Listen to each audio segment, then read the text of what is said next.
아수르 왕이 바벨론과 구다와 아와와 하맛과 스발와임에서 사람을 옮겨다가 이스라엘 자손을 대신하여 사마리아 여러 성읍에 두매 그들이 사마리아를 차지하고 그 여러 성읍에 거주하니라.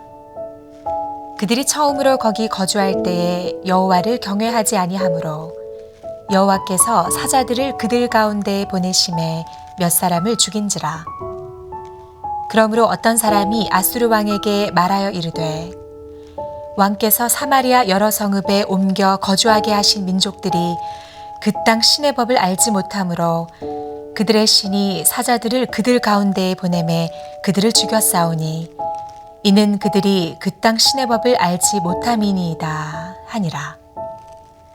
아수르 왕이 명령하여 이르되 너희는 그곳에서 사로잡아온 제사장 한 사람을 그곳으로 데려가되 그가 그곳에 가서 거주하며 그 땅 신의 법을 무리에게 가르치게 하라 하니 이에 사마리아에서 사로잡혀간 제사장 중 한 사람이 와서 베델에 살며 백성에게 어떻게 여호와 경외할지를 가르쳤더라. 그러나 각 민족이 각기 자기의 신상들을 만들어 사마리아 사람이 지은 여러 산당들에 두되 각 민족이 자기들이 거주한 성읍에서 그렇게 하여 바벨론 사람들은 숫꽃 분옷을 만들었고 굿 사람들은 네르가를 만들었고 하맛 사람들은 아시마를 만들었고 아와 사람들은 니파스와 다르닥을 만들었고 스발와임 사람들은 그 자녀를 불살라 그들의 신 아드람멜렉과 아남멜렉에게 드렸으며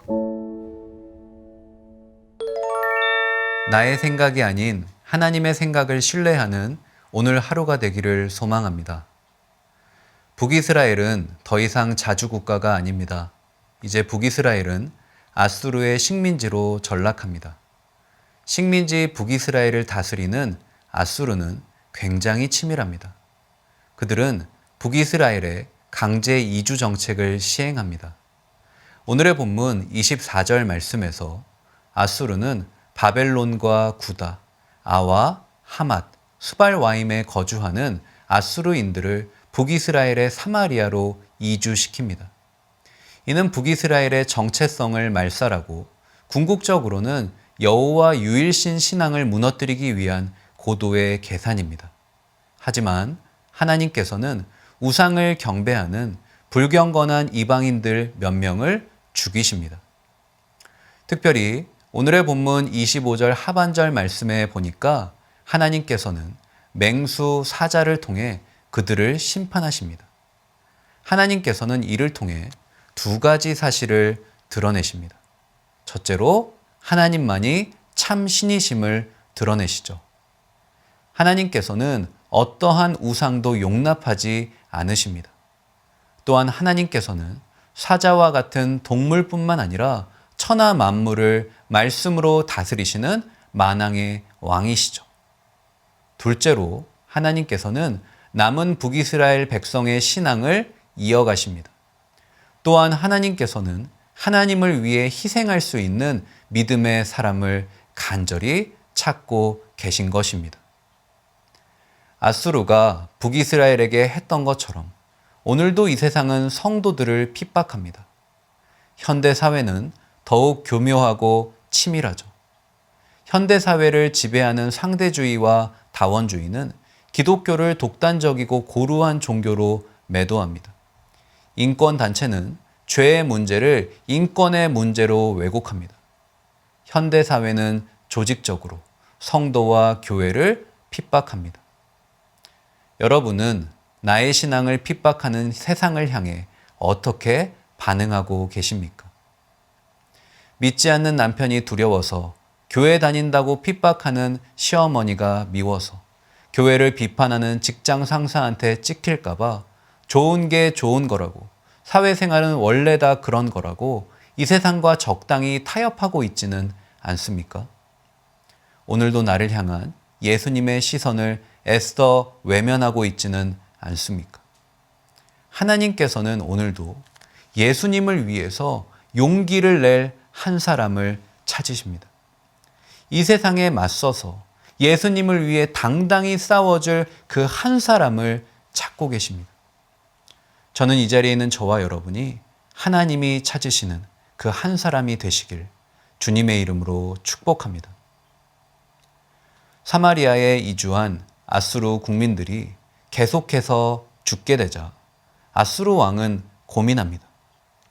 그리고 그는 자국민을 보호하기 위해 포로 중에 북이스라엘의 제사장을 사마리아에 파견합니다. 제사장은 아수르 국민들에게 히브리 신앙을 교육하는 책임이 있었습니다. 만약 제사장이 아수르 국민들에게 기독교 신앙을 잘 교육했다면 그들은 더 이상 사자에게 물려 죽는 일이 없을 뿐만 아니라 하나님을 영접하게 될 수도 있었습니다. 하지만 그는 여로보암이 우상 숭배를 하기 위해 임의로 임명한 사람에 불과했습니다. 그는 사마리아에 기하급수적으로 퍼져나가는 우상 숭배의 죄악을 근절할 역량이 전혀 없었습니다. 만약 그가 바른 신앙인이었다면 북이스라엘의 영적 위기는 하나님의 영광을 드러내는 위대한 기회가 될 수 있었습니다. 하나님을 모르는 이방인까지도 하나님을 믿고 변화되고 그들의 가정과 가문과 나라가 주님 품에 돌아올 수도 있었습니다. 하지만 잘못된 신앙 교육을 일관하던 북이스라엘 제사장은 선한 영향력을 일으킬 수 없었던 것입니다. 꾸준한 신앙 교육은 위기의 순간에 빛을 발합니다. 우리는 매일의 삶 속에서 나 자신뿐만 아니라 가족의 신앙 교육에 최선을 다해야 합니다. 물론 지금 당장 열매가 맺히지 않을 수도 있습니다. 하지만 천리길도 한 걸음부터입니다. 용기를 내어 가정 예배를 회복하십시오. 사랑하는 자녀와 배우자와 함께 식탁의 교제를 시작하십시오. 굳게 닫혀 열리지 않을 것만 같아도 기도하고 용기 내어 시작할 때 하나님께서 반드시 역사하실 줄로 믿습니다. 시작이 반입니다. 아직 시작하지 않았으면 오늘 시작합시다. 나만 큐티하지 말고 우리 사랑하는 가족들과 함께하고 큐티를 보다를 통해 가정 예배도 회복할 수 있기를 축복합니다. 그러할 때 꾸준한 신앙 교육으로 우리 가정의 위기가 하나님의 영광을 드러내는 위대한 기회가 될 줄로 믿습니다. 다 함께 기도하겠습니다. 하나님, 감사합니다. 신앙 교육은 위기의 순간에 빛을 발합니다.